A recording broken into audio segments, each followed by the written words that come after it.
Norman Powell and James Harden combined for 73 points as Jazz fall to Clippers in OT. Jazz squander early lead, fall to Clippers in overtime thriller.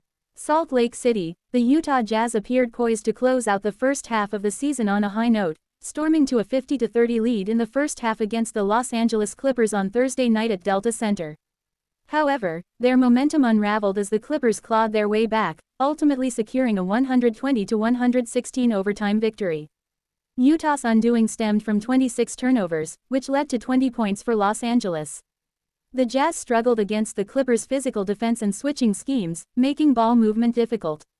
Their physicality really bothered us, Jazz head coach Will Hardy said. Their switching made it hard for us to deliver the ball. Some of our passes were too tight, and at times, we just played into spaces that didn't give us an advantage. Early surge fizzles as Clippers take control. Utah's first half success came from beyond the arc, where they shot 13 of 23 from 3. However, the Clippers began chipping away at the lead in the final 7 minutes of the second quarter, outscoring the Jazz 24-10 to trim the deficit to 60-54 at halftime. A big factor: free throws. Los Angeles attempted 18 in the first half alone.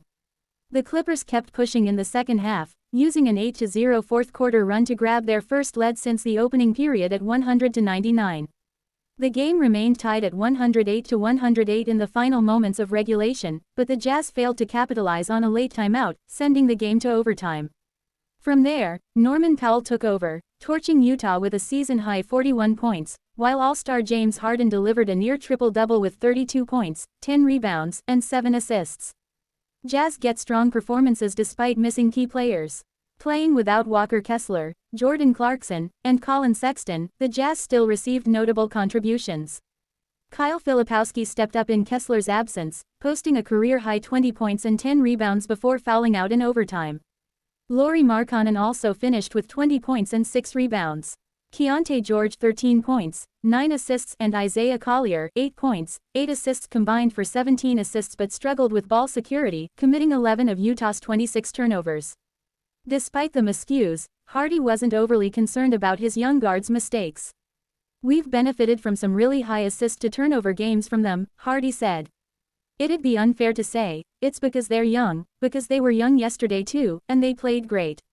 The Jazz will look to regroup over the All-Star break before resuming play next week.